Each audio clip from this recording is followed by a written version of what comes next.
Afternoon and welcome to Personal Transformation. My name is Stuart Thompson and welcome to Personal Transformation. Today we're going to be talking about psychosynthesis or being authentic, to put it in layman terms.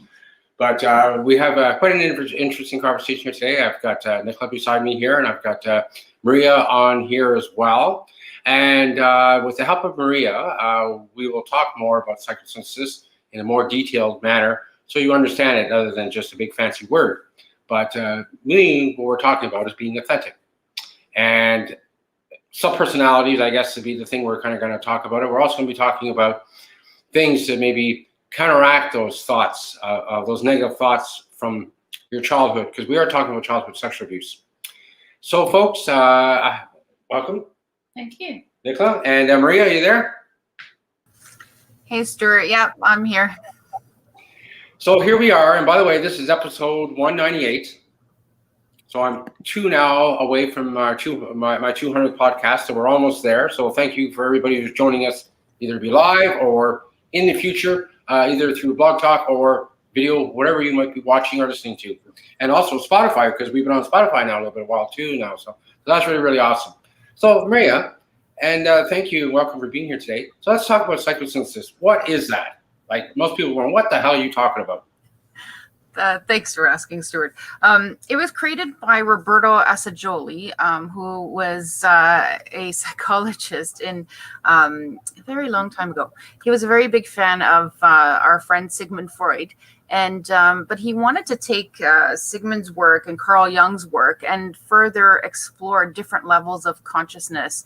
And he created this lovely egg diagram that we talk about in our phase 2 program about these different levels of consciousness, including like spiritual awareness as well, or higher levels of consciousness. Whereas Freud focused mostly on like lower levels of consciousness or the subconscious and how these desires influence what we want to do with our lives. Assagioli focused on all levels of consciousness. And we're going to talk about that today and how it relates to recovery and healing from childhood sexual abuse history. Thank you. And when we talk about subpersonalities, now, can you talk a little bit about subpersonalities? Because I know as myself, from a child, from a very young age, I took on my own subpersonality. And I've talked about this from time to time, but I mean, I called myself a bastard child. I mean, there is many different things you could call yourself, but that's what I chose to call myself. I don't call myself that now, but that was my subpersonality. So can you talk a little bit about subpersonalities and why we would take that on as a name, or it's a nasty name for me, but I mean for anybody to do that. Thanks for asking, Stuart. So one of the aspects that Assagioli looked at was this concept of subpersonality. So these aspects of our personality that live within us, and not necessarily that we have like multiple personalities in us. That's a whole other separate diagnosis. He talked about like the personality or the self as well, like our concept of self, which before abuse and after abuse looks quite different. For many people that come to the gatehouse, we have this experience of before abuse and after abuse, and we can kind of consciously look at those two different ways of how we present in the world. And there are folks out there who don't know life pre-trauma, so they don't have that concept of who I was before the abuse and who I became after the abuse.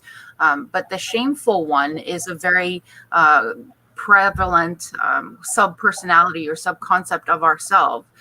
That we often hold on to. So name calling, like you mentioned, the bastard child, right, is very common. The timid one, the people-pleasing one, all these different aspects of ourselves that form after the trauma happens.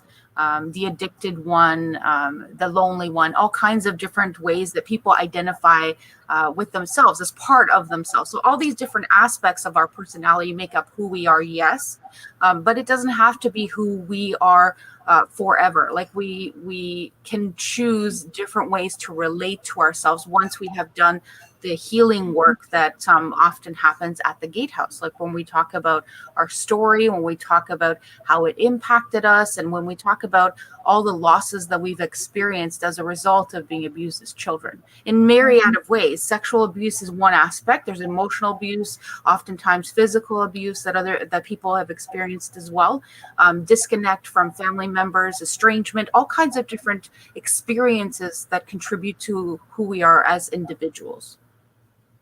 Which really makes it hard for us to become the true, authentic beings that we're supposed to be, right? So this basically happens to anybody that's had any kind of trauma.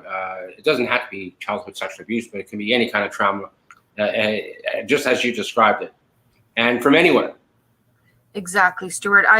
There's some really interesting research out there that shows too that people who have been emotionally abused, neglected by their family members as children experience very similar symptoms to those who have been sexually abused as well. So there's some research along those lines. So very similar. So it's not a trauma trumping. Sexual abuse is not worse than physical abuse and vice versa.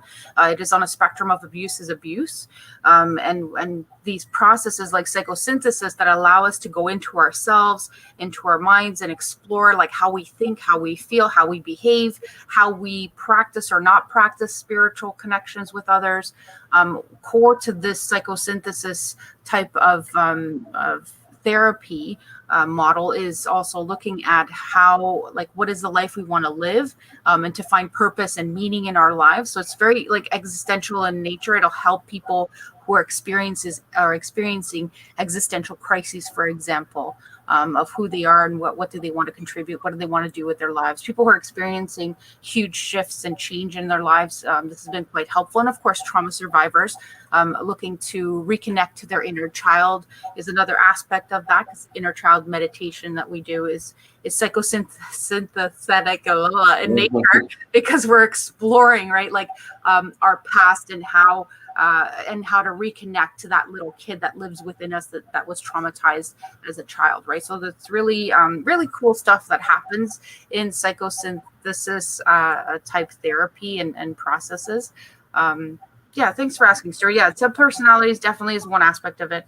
And there's a few more, and connection to self and who we are as people is another aspect. The authentic self is an aspect in itself, whereas the person who you want to be in this life speaks from within you, right? Even when we are in spaces like we're in an abusive relationship later on in life, for example, there's something within us that says, this is not meant for me. This is not all that my life is going to be. Like there's something in there. That's the authentic self speaking to you from a spiritual level, like connecting to the conscious you, saying, hey, remember, I'm here and I want and I need your attention, right? Or the inner child, as other modalities call it. The inner child is speaking to you to say, hey, I need you to parent me.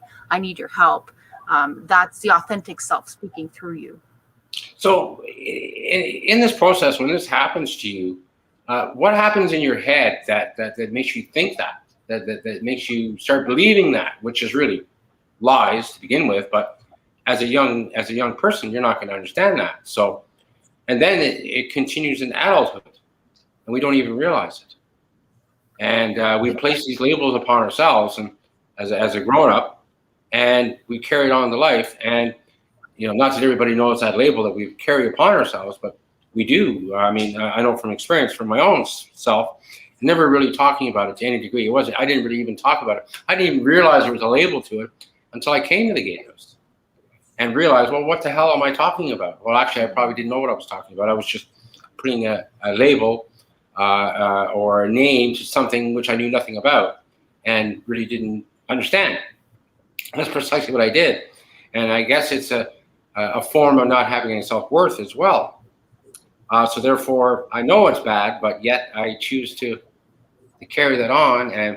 And what purpose did it really serve me? But it did at the time. It did serve me because I guess I was just a vent for my anger, or whatever it might have been at the time that if I thought about it or even mentioned it. But if I did, and it would have been mentioned out of context, to say the least, I would think in any conversation, and most people would be kind of bewildered. What the hell are you talking about, right? So why would I call myself a bastard child or whatever other name I might have put there at that time? So it'd be very, very confusing. So when we talk about the lower and the higher and the middle of consciousness, are they talking to one another or what are they doing? sometimes when you start to practice this more actively, like actually looking at what you just did, right? Like you actually just processed a part of your experience in a nice little container there, right? And related it to self-worth, right? So you're operating there from a level of higher consciousness, in awareness of what your experiences were, how they influenced, and what made you decide to do certain things. When we're in those moments, if you think back when you were in just before, maybe a few months before you even made the decision to come to the gatehouse, your consciousness was at a quite lower level in terms of self-awareness.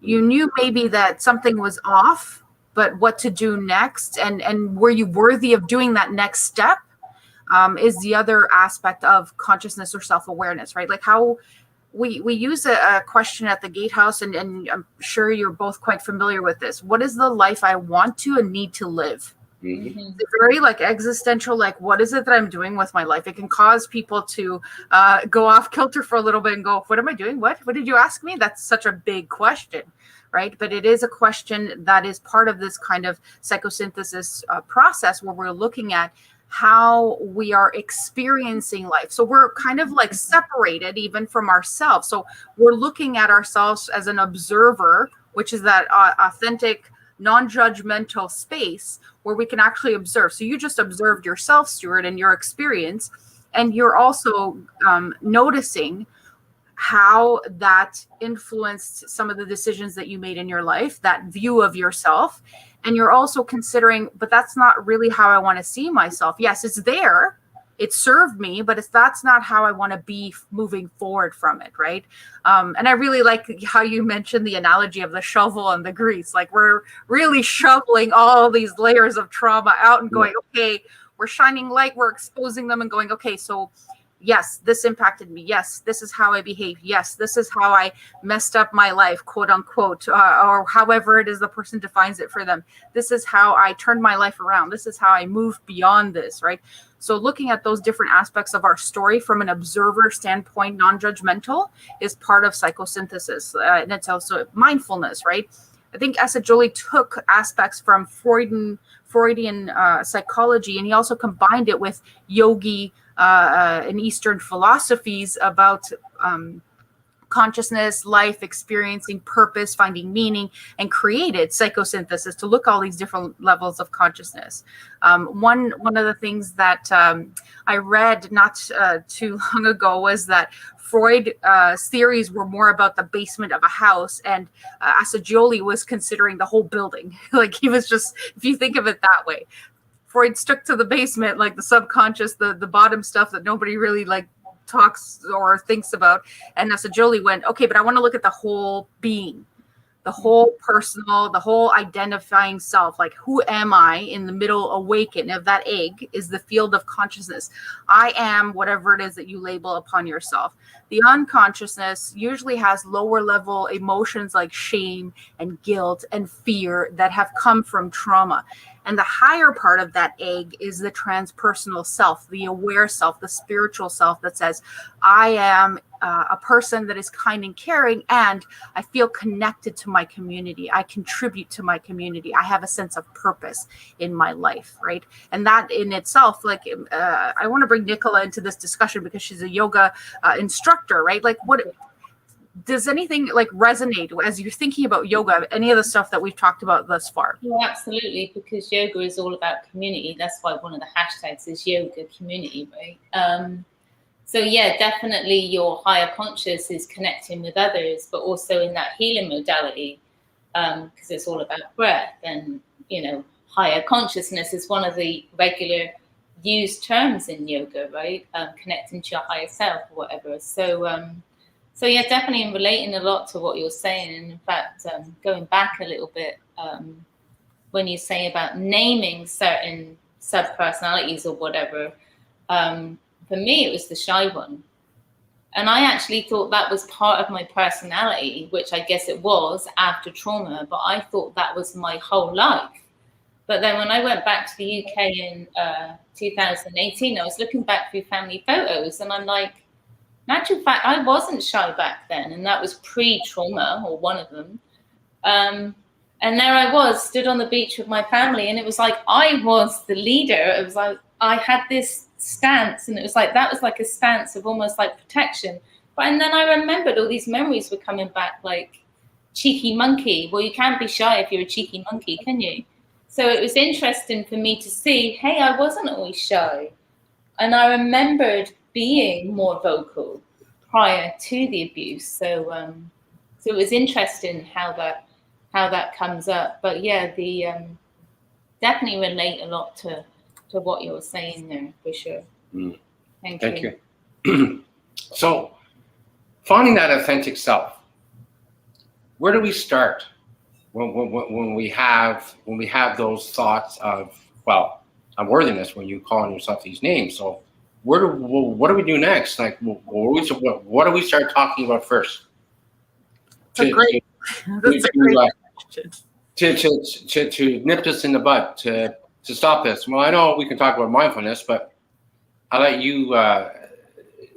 It looks like you have something in your mind. I thought about one of the things, again, like, what is the life you want to live? Start with that question, right? And if the life you want to live involves more moments of you putting yourself out there and being vulnerable and maybe doing stand-up comedy, then what are you doing to get there, right? Like, what are some of the things that you're doing to nurture your capacity to do those kinds of activities? Like, Nicola, you just brought up an excellent example of how the shy one, sub-personality, exists within you, but you were not actually shy. It's a byproduct of the trauma. Yes. Shut down your voice. It made you maybe feel like even ashamed of being in public or showing who you were. If you showed who you were and you were abused, those two thoughts of, if you show who you are, you're going to abuse, may have become fused for you. And that those kinds of experience would elicit fear in future, right?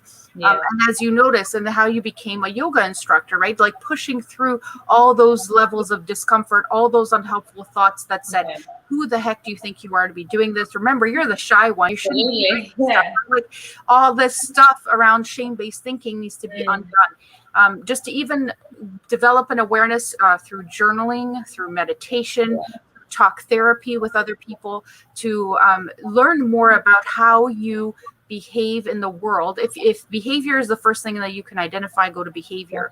And then rewinding that to what leads me to feel a certain way that leads me to behave this way, right? What leads me to feel this way, behave this way, think this way? And with us, as Jolie was going at, he considered thoughts, feelings, behaviors, yes, but he was more interested too in how these different personalities or aspects of our personality also contribute to those experiences, right? Absolutely. A non-judgmental observation. It's almost like you're doing a life inventory. Who am I? Where am I? Where am I going with my life? What purpose do I want to serve in this existence? And if the purpose is I want to be a kind person, what does a kind person look like? Like, what are you doing to foster more feelings of kindness and self-empathy for yourself, right? So Julie was very interested in not judging ourselves. It's that mindfulness, the yogi perspective of observing our experience and noting and noticing too what is surfacing for us, and how do we move beyond this limitation of the shy one, right? Because I was the shy one too, Nicola. And one of the things I did in high school was take consistently drama courses. And drama helped to open me up and to be more aware of how these feelings manifest. Every time I have to do a public speech in front of 100 people, 200 people, I mentally prepare myself for that experience. I know that I'm going to feel like, oh, I might go blank. Even preparing for online experiences like this, I have a couple of notes that I put down so that I have points to go to. It helps me feel more calm. It doesn't mean that I'm going to be the shy one for the rest of my life and will never put myself out there. I do not want to live that life. The shy one is not going to be my core presenting aspect of my personality. Absolutely. I totally relate to what you're saying. In actual fact, taking it to the group process, when we first go to the gatehouse, like for instance, when I first went to the gatehouse, there were several people in that women's, because I know we now do co-ed, so both sexes in the phase one, but knowing that several people within that group came to the gatehouse where they weren't fully functional, they weren't working, they were dealing with their trauma.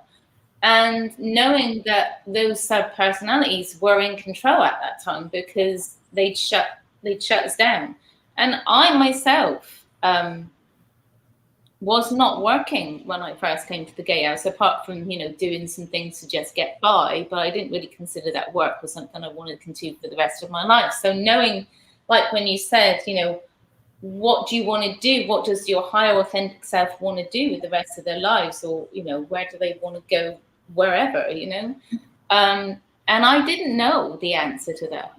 And it was funny because I never saw myself as a public speaker until one day Maria goes, hey, do you want to go and do this talk with some kids at the college in Brampton? And and I'm like, oh, okay, why not? And I was like, shit, I just volunteered for this crap. I'm like, But I remember the first time I spoke, and I know without a shadow of a doubt, the shy one did show up. But that first time that I did that public speaking, even though I knew I was going to have to grow through some crap, which I did, I was awful that first time I spoke, and I was aware of it. But over the years, it was amazing because as I was gently pushed, and you were one of those people, and so was this one, as I was gently pushed into being more forefront for myself, all of a sudden, when I went to do my yoga teacher training, holy crap, I was probably the most confident person there. And it's nice to be able to see that journey from start to where I am now. And it's like, holy crap, the shy one or the silent one is not there anymore. Like, she just doesn't show up. So it's nice to see. I went from a space where I never, ever imagined myself speaking publicly to like speaking in front of, say, 100 plus people at the police college about this stuff, to like speaking live on YouTube with there's, a potential of millions of people watching me. And I don't care. It's like, I don't care what the subject is anymore. Talk to me about anything. I don't care, just whatever. I never imagined myself in that space.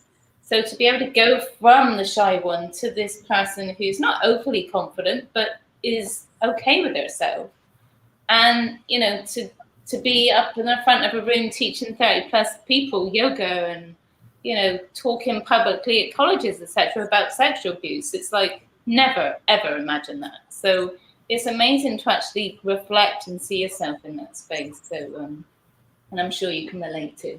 Absolutely. Absolutely. Which brings us to being authentic. Yes. So when we talk about being authentic, well, I know with a sub-personality, that really makes it hard to do that. But breaking out of that sub-personality you created yourself for yourself, and finding a way of being truly authentic with yourself, that was one of the biggest things I think I've had to do for myself over the years, was to try to figure that out. Well, why did I call myself that name? I mean, I guess it served me, like I said in the beginning, it served me for many, many years, but now it doesn't serve me whatsoever. Well, being authentic seems to me, now that I've learned, seems to be a much better path as far as, well, one, I don't have that label anymore, I guess being the most important thing. And two, it's forced me to look at myself deeper than I really actually anticipated, because here we're talking about a label. Well, with that label, what about all the other things that are attached to it? Well, I have my self-worth, I don't trust people, I'm angry, I have no boundaries. Where does all that come into place? I needed to talk about all those other things to learn about being authentic with myself. Well, okay, I won't use the word authentic. How about being truthful with myself for who I truly am and what I'm trying to become, or what I'm learning to become? Because when this childhood experience thing happened to me with the abuse, well, I lost all that identity. So therefore, going into adulthood, I am looking for this all over again. And I thought I knew it. Well, I did. I got the big pants now. I can do whatever the hell I want. And I did. But it's like that label, it didn't serve me. It got me in trouble sometimes. I had horrible relationships, not just intimate relationships, but friendships. I didn't trust anybody. Well, I thought I did, but whenever I did, I just got walked over, right? And all those things sort of happened to me. So losing that label was really, really a big thing. But learning those other modalities along with it, where I would say were just as equally as challenging. Because if you don't know those other things and you don't create some sort of self-worth for yourself, then how are you going to get out of that self-labeling? And this is what I love. This is why I'm so grateful for the house, because the gatehouse is because, okay, I knew what all that stuff was, but how it applied to me, I didn't know. And furthermore, I knew what trust means, I know what boundary means, I know anger. Well, I know all those things mean, but how do they apply to me? So this was the beautiful thing about my transformation was, I often make a reference to putting things on shelves. I'm not putting it away from me. I want to see it, but I want control of it. One thing survivors don't like is not having control of themselves. And by using that as an example of what I do with my stuff, keeps me in control of what I'm doing for myself. Yeah, okay, today I'm talking about trust, or today I'm talking about anger, but that's all there in front of me, because if I put it in a box, then hypothetically speaking, obviously as I am, I put it in a box and put it away. Well, then how am I going to deal with it? This was my mentality behind the process of figuring out these things, why I put a label on myself. But I had all those other things I had to put together first to get rid of that label. Does that make sense, Maria? Total sense, Stuart. Yep. And I can't speak for others that have been through this process, but with my process of me helping myself at the house, the gatehouse, this is what my process has been like. And I'm telling you, it has not been easy, because I've had days, or I've even had weeks, and I've even had months where I've had to fall back and figure that all over again and go, what did I do wrong in the process, right? So for anybody who's trying to do this and trying to find the you that you never knew or you thought you knew, this is the work that's involved in doing this. You just can't talk about it in a half hour or an hour conversation like we're having now, and it's all gone. Well, this has taken me a long time. Well, I've spent many years believing the not. Now I've spent many years believing in the yes. Why not? It's just not that simple. And none of that, but I was stuck, and I needed to grease that shovel, as I make reference to. I love it because we've been using that grease shovel for a while. That's always one that brings a smile to my face. Oh dear. Yes. But learning these things, folks, takes a lot of heart and soul. And what I mean by heart and soul, it means digging really deep. It means talking about stuff that's going to make you squirrel and cry, maybe squeamish. Who knows how you'll react? Well, I know how I reacted. Everything from drugging to isolation to I did it. I've done it, right? And those things don't serve me at all anymore now. Now I can actually say I don't do those things whenever I am stressed to that level, or I think I could be going back. The differences that I've learned is, talk to somebody, for example, like Maria or Nicola, but about using mindfulness and pause and gratitude. Those are the things that help me bounce back pretty quickly. Right, and those things, again, like all the other things, I had to learn. It didn't just come just because I learned it in a 2-hour class night, and it takes practice and practice. Because remember, I told you I was stuck. I mean, even the grease on the shovel was a pain in the ass. You have no idea. You have no idea. But this is what could happen to an individual. Like it happened to me, and I can't say it'll happen to you, but this has been my experience. And learning this stuff, it has been my lifesaver for moving forward. So whenever I am in a group at the Gatehouse and we're talking about this stuff, I'm not really there to talk about my stuff, but sometimes I have to say, okay, well, you know what?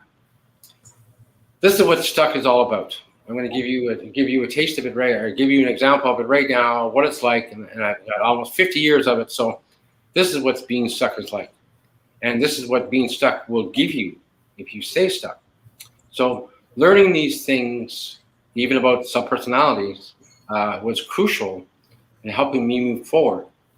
So any folks out there that are listening and wanting to help themselves to get past this stuff, I really encourage you to look up the gatehouse.org, especially if you're here in Canada or even if you're anywhere else in the world.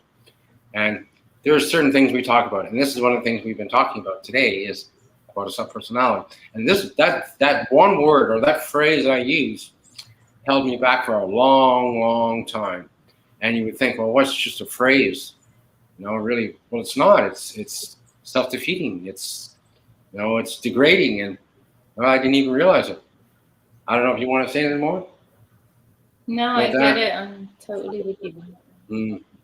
Any more thoughts on my rant I just had? For sure, Stuart. It's not a rant. It's a very authentic and brave sharing. Thank you for sharing that, Stuart.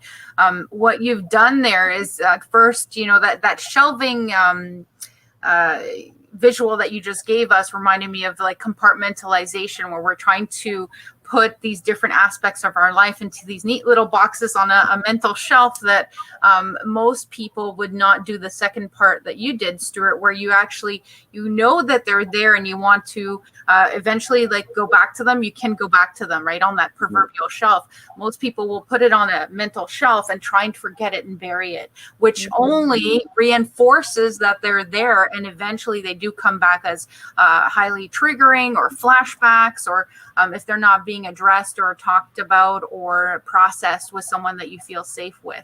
The other aspect that you shared there is how much introspection, self-reflection you have done over the past decade, because you've been at the house and affiliated with the Gatehouse for 10 years now, Stuart. So it's a lot of work that has been done with you, and you have done it for you.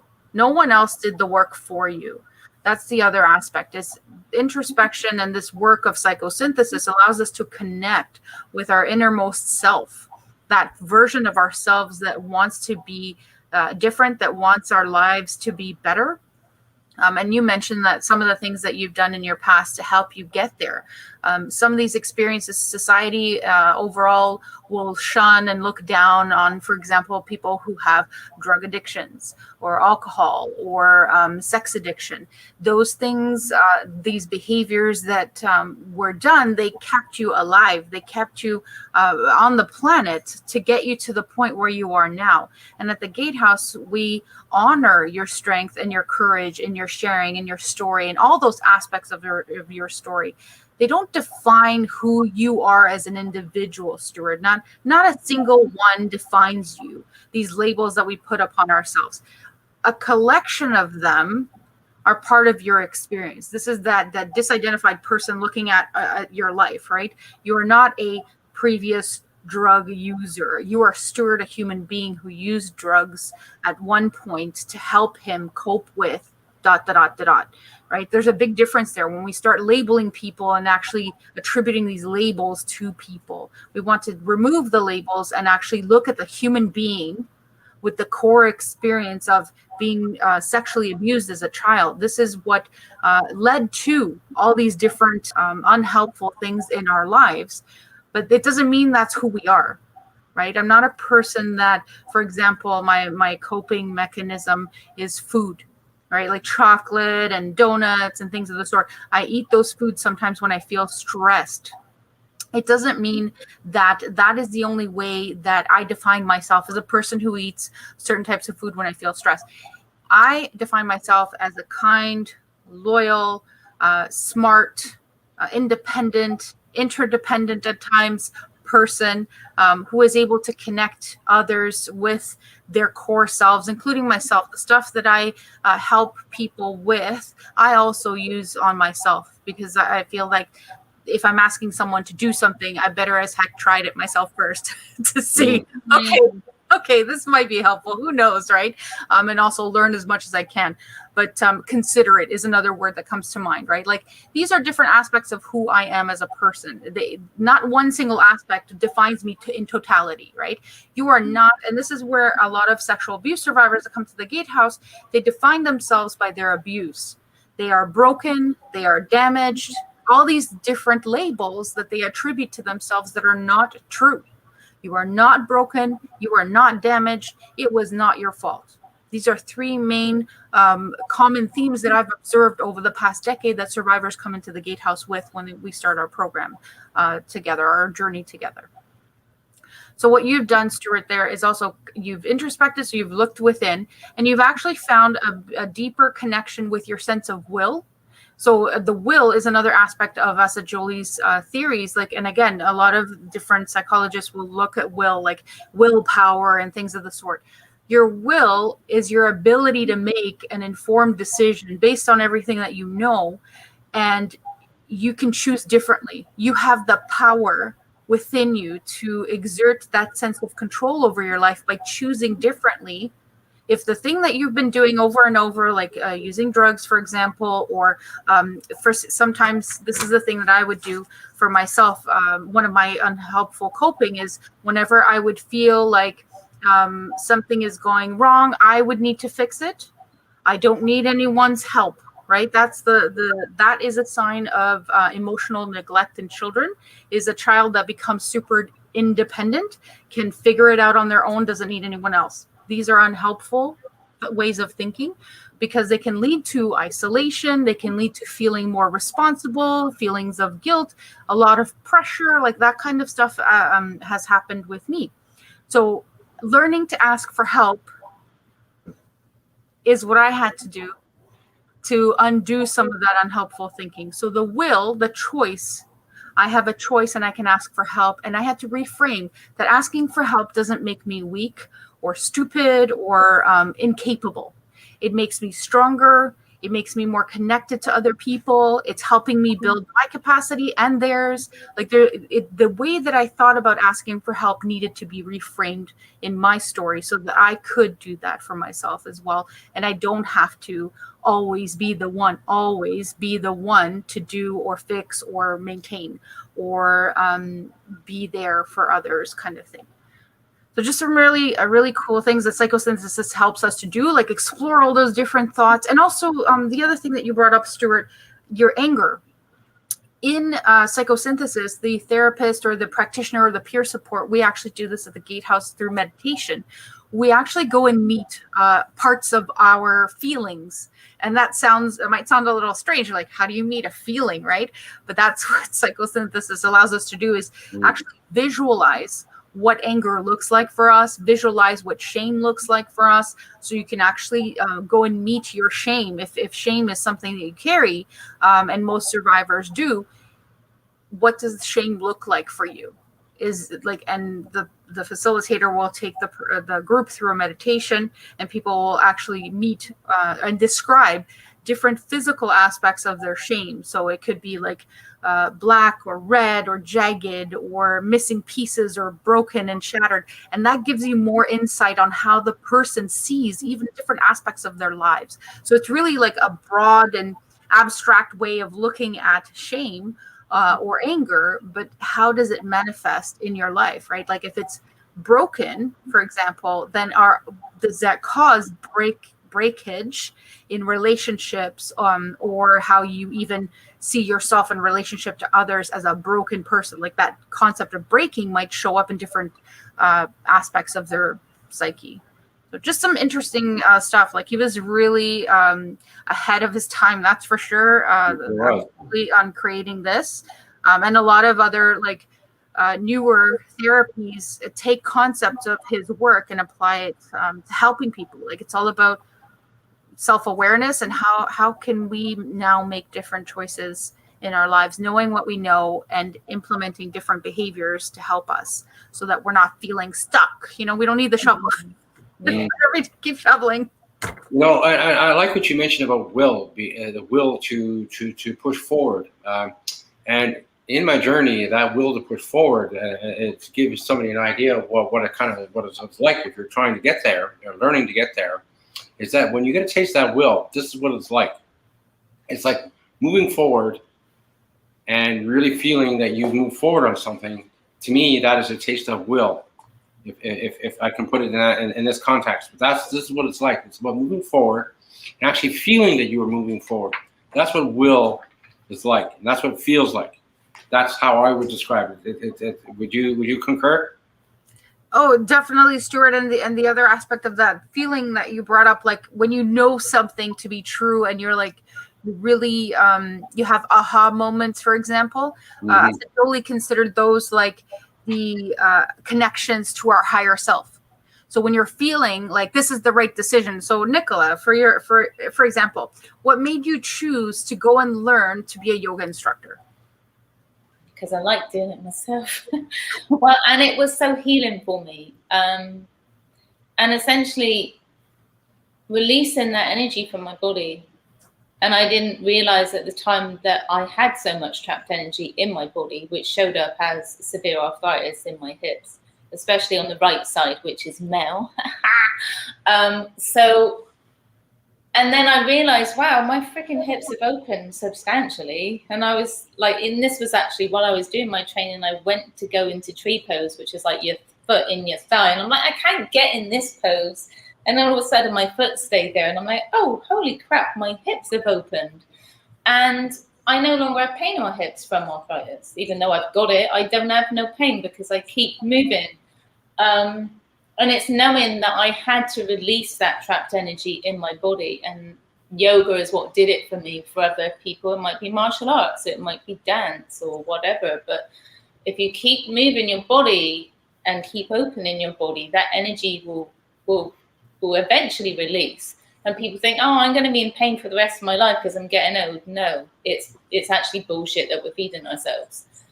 Because essentially that energy can be released. We can release, and a lot of that energy is trapped trauma that's in our joints of our body, in our hips and our shoulders, wherever it shows up for you. And that's really why I chose yoga, because I thought, well, this has been so healing for me. Why wouldn't I want to share it with other people? And even I thought I had like an inner ear issue, which is all connected to throat, ear, nose, throat, right? Which I'd had for over 7 years. Within 3 sessions of doing yoga, whatever that was left my body. So it just goes to show that, I mean, that might seem like a load of magic, but it actually felt like magic. So it was like, holy crap, I've had this inner ear issue for years on years. I thought I'd damaged myself forever. And all of a sudden, I just felt an instant release. And it's like, whoa, that just went. Whatever that was, I no longer have, and it's never come back. So it's huge. And then I went on to being a massage therapist. And I'm like, I never thought I'd ever put my hands on other people. The one thing I haven't, well, I have actually now, is I don't do men. I'm a masseuse. That's how I advertise myself. And I noticed more recently, people keep saying, oh, I'm going to send my husband. And I just goes over my head. I don't say anything because I don't encourage it. But at the same time, I don't want to say, oh, I don't do men. But I don't do men. A lot of the time when people would say, oh, I'll send my husband, I say, oh, no, I don't do men. But now I have actually taken previously an old age pensioner who came to my yoga class. He was the first male apart from my partner that I had on my massage table. But I mean, he was close to dying, like seriously, he was that bad. He has passed on since, bless him still. But I never imagined that I would be able to put my hands on people, but then put my hands on men. It's just like, no, not happening. But still, I'm not in the space now where I feel comfortable taking men.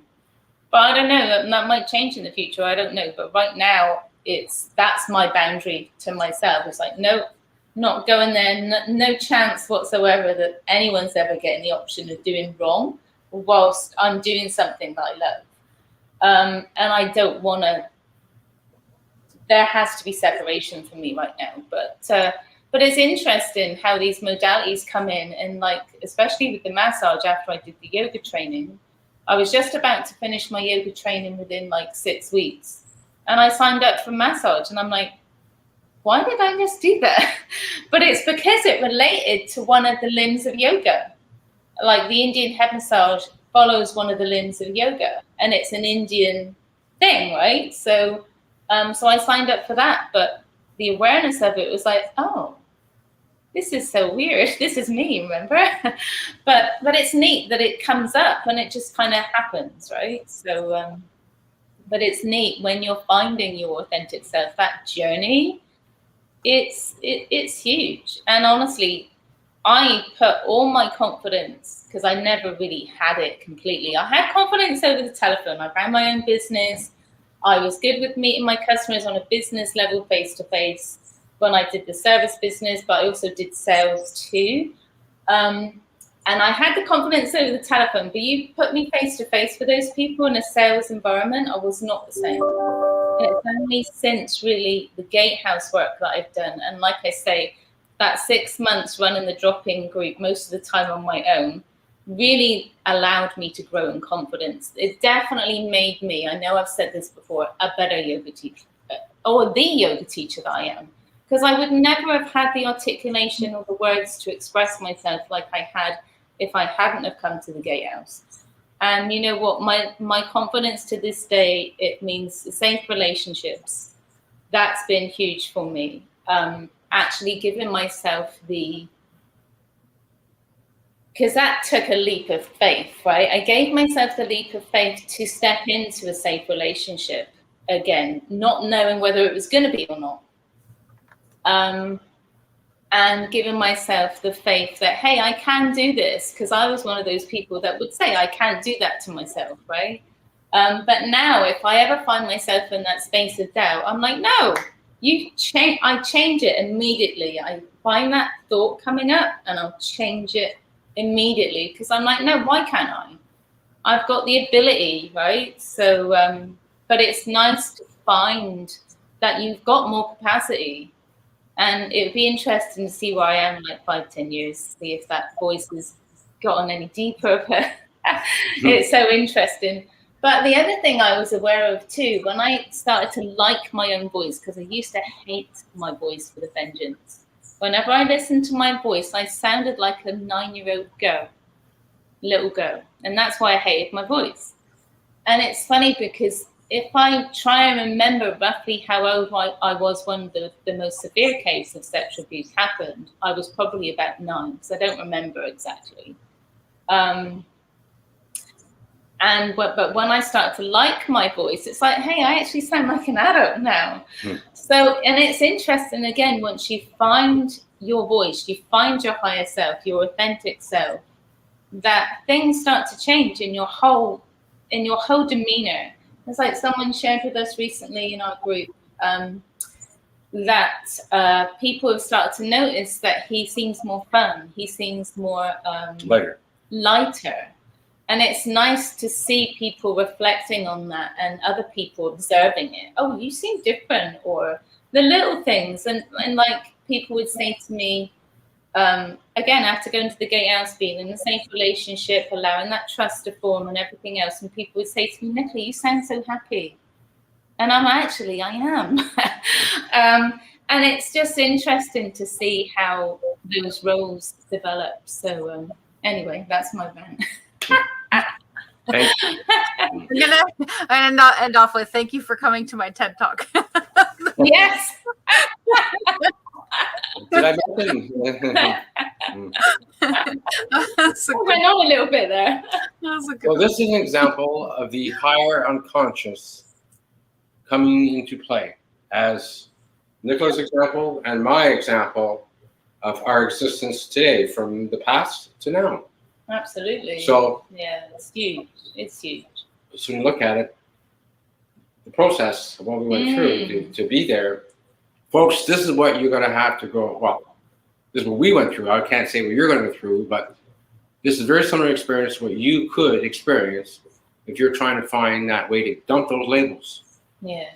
And it's a lot of work, but it's so worth it. You know, we are coming close to the end of our program here today as well. Any last thoughts, Maria, that you can throw onto this at the end of the day?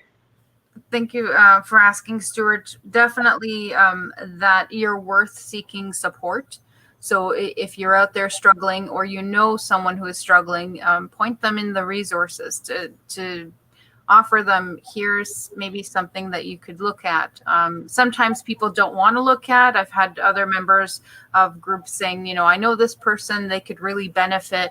And the only thing you can do is give them the flyer or send them an email or give them the workbook.